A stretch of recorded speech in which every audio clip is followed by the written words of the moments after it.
Hello दोस्तों, welcome to my channel. दोस्तों, क्या आप भी थायराइड की बीमारी से परेशान हैं और कई तरह की दवाइयां खाने के बाद भी आप लोगों को कोई फर्क नहीं पड़ रहा?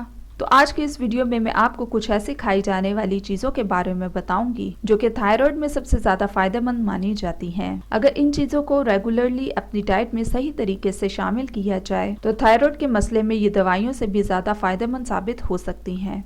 आमतौर पर डायबिटीज, थायराइटिक और थायराइड जैसी बीमारियां हैं जिनको ठीक करने में काफी लंबा वक्त लग जाता है। बल्कि इस किस्म की तमाम बीमारियों का इलाज दवाइयों में नहीं बल्कि हमारे खाने में छुपा होता है। अक्सर इस बीमारी में मुब्तला लोग सिर्फ दवाइयों पर ही इन्हिसार कर रहे होते हैं। थायराइड में खाई जाने वाली दवाइयाँ थायराइड हार्मोन्स को बैलेंस तो करती हैं, लेकिन इनकी वजह से हमारे जिस्म में जरूरी न्यूट्रिएंट्स की कमी होने लगती है, जिसके नतीजे में जिस्म में थकान, सांस लेने में मसला और बालों जैसे मसले के साइड इफेक्ट्स भी नजर आने स्टार्ट हो जाते हैं। इसलिए आपको चाहिए कि आप अपनी डाइट में कुछ ऐसी चीजें शामिल करें जिसमें आपके जिस्म में न्यूट्रिएंट्स की कमी बिल्कुल ना हो और थोड़े ही टाइम में थायराइड को पूरी तरह से कंट्रोल में रखा जा सके।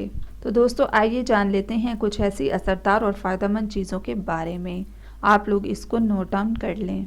दही एक ऐसी नेचुरल चीज़ है जिसको थायराइड की बीमारी में रोज़ाना खाना चाहिए। दही के अंदर विटामिन डी, सेलेनियम और आयोडीन पाया जाता है जो कि हमारे थायराइड हार्मोन के लिए सबसे ज़्यादा फायदेमंद माना जाता है। इसलिए रोज़ाना 1 कप दही खाना आहिस्ता आहिस्ता थायराइड के मसले में बेहतरी पैदा कर देता है। नारियल का तेल फैटी एसिड से भरपूर होता है जो कि हमारे जिस्म में मेटाबॉलिज्म को बढ़ा देने में सबसे ज्यादा मददगार साबित होता है। थायराइड हमारे जिस्म में हमारे मेटाबॉलिज्म को कमजोर कर देता है, जिससे इंसान आहिस्ता आहिस्ता मोटा होना शुरू हो जाता है और जिस्म में हमेशा के लिए तवानाई की भी कमी महसूस होने लगती है। जो लोग लंबे अरसे के लिए ही थायराइड के मसले से परेशान हैं, उनको नारियल के तेल को रोजाना अपनी डाइट में जरूर शामिल करना चाहिए, क्योंकि नारियल का तेल न सिर्फ थायराइड के मसले को तेजी से बेहतर बनाता है बल्कि इसके अंदर पाया जाने वाला लॉरिक एसिड मोटापा और दिल की बीमारियों से भी आप लोगों को महफूज रखता है। रोजाना 1 चम्मच नारियल के तेल को आप लोग गर्म पानी, गर्म दूध या किसी भी सब्जी में डालकर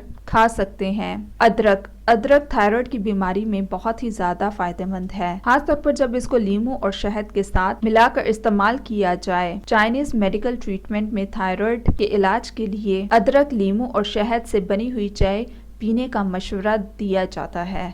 अदरक और शहद में एंटी इन्फ्लेमेटरी प्रॉपर्टीज और एंटी बैक्टीरियल प्रॉपर्टीज पाई जाती हैं। साथ ही लीमू में मौजूद विटामिन सी हार्मोन्स में तेजी से बेहतरी पैदा करते हैं। अगर 1 गिलास पानी में चंद टुकड़े अदरक के और आधे स्लाइसेस लीमू के काट कर शामिल कर दिए जाएं और इसको 5 से 7 मिनट तक उबाल कर 1 चम्मच शहद शामिल कर पिया जाए तो ये चाय थायराइड के मसले में काफी ज्यादा फायदेमंद है। रोजाना 1 कप इस चाय को पीने से आप लोगों के थायराइड के मसले में बहुत ज्यादा कमी वाक़या होगी। मछली, जिन लोगों को थायराइड का प्रॉब्लम है उनको चाहिए कि वो ज्यादा से ज्यादा मछली खाएं, क्योंकि फिश के अंदर वो सारे जरूरी अज्जा पाए जाते हैं जो कि थायराइड की बीमारी को जल्दी ठीक करने में सबसे ज्यादा जरूरी हैं। और थायराइड के मसले में आप फिश को फ्राई करके इस्तेमाल ना करें। पालक का जूस, पालक में विटामिन डी, जिंक, आयरन और मैग्नीशियम पाया जाता है और ये सब न्यूट्रिएंट्स थायराइड को ठीक करने में बहुत ज़्यादा फायदेमंद माने जाते हैं। इसको बनाने के लिए आप लोगों को चाहिए कि आप लोग पालक को गर्म पानी में 5 से 7 मिनट भिगो कर रखें और नींबू के रस को इसमें मिक्स कर इसका जूस तैयार करें। थायराइड की बीमारी के अलावा ये आपके बालों को मजबूत करने और हड्डियों की कमजोरी को दूर करने के लिए भी बहुत ज़्यादा फायदेमंद है। तो दोस्तों, ये थी आज की मेरी वीडियो में रेमेडी में टिप्स। और मजीद वीडियोस के लिए हमारे चैनल को सब्सक्राइब करके जल्दी से बेल आइकन के बटन को प्रेस कर दें ताकि मजीद वीडियोस आप तक जल्द से जल्द पहुंचाई जा सकें।